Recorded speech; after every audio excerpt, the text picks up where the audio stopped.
So I want to start with just a very simple quote, and it comes on the home page of the American Board of Medical Specialties, so our counterpart in medicine. The American Board for Medical Specialties, recognized as the gold standard in physician certification, believes higher standards for physicians means better care for patients. We will be crafting our version of that statement for the homepage of the National Board for Professional Teaching Standards. What I hear in that statement is that certification is the medical profession's assurance to the public that this is an accomplished practitioner.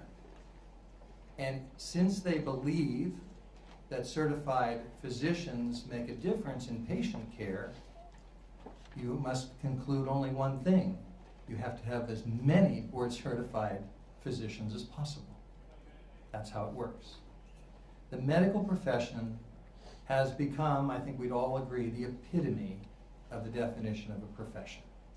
It's not perfect. It never will be perfect. Human endeavors cannot be perfect. But medicine is as good as it gets. And in 1987, when the founders of the National Board came together to create this organization, they had in mind the medical model. People knew what medicine had done throughout the 20th century to become what it is today. And if you've looked at any of the history, 100 years ago, medicine was not the epitome of a profession. Conscious decisions were made. And it was a lot of work over decades. We created standards, profession-based and determined standards in 25 different areas of teaching. We created a very good process for certifying when teachers meet those standards. It's not perfect. We're trying to make it better. We're always trying to make it better. But you won't find a better process out there now that will certify, that will show you when a teacher is highly accomplished. What we have not done that medicine did was make this the norm, not the exception.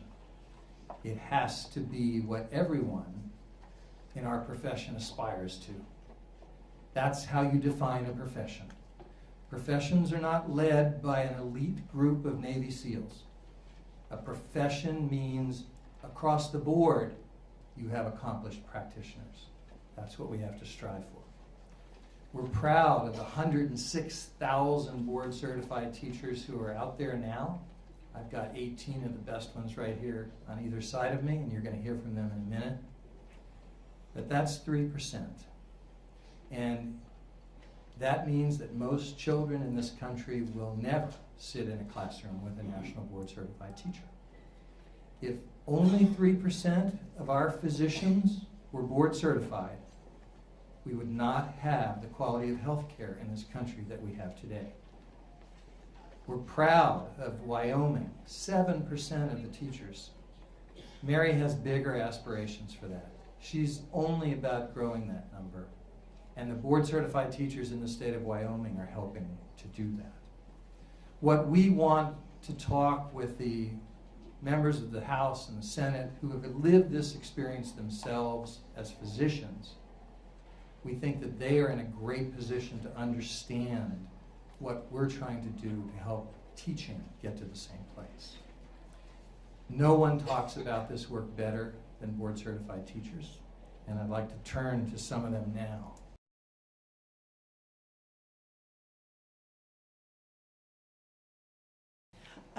Even as we speak, I have a student teacher hard at work in my school. We are on spring break. I teach 3rd grade at Woodland Elementary in Johnson City. One of the things that has changed in the local university for teacher prep, which is much in contrast to what I experienced and what some of the others have shared here, is this teacher called the school in July. I wasn't even there, and she said, I've been assigned to Nancy Miles. I want to meet her. I want to begin my teacher prep. I'm going to be there part-time in the fall and full-time in the spring. And so one of the big things that ETSU changed for Caitlin was she was able to come into my classroom where boxes were in the middle of the floor, desks were piled up out in the hallway, and she got to help me set up my classroom. I never saw that, and I don't know how many teachers that are sitting here ever saw that, but one of the most intimidating days for a teacher, your first year, is the first day. I have many, many student teachers in the past that have said, what do I do the first day? Because they came to us, 6 weeks into the school year. And so Caitlin was able to help set up the room. I got lots of great ideas from her, and I think that's part of what's exciting about having and we could now call them teacher candidates. They're not student teachers.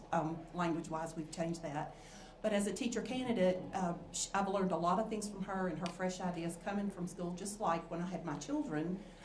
When I took them to the university physicians, I always liked to have the residents in there because I knew they knew some of the fresh ideas and the newest in medicine.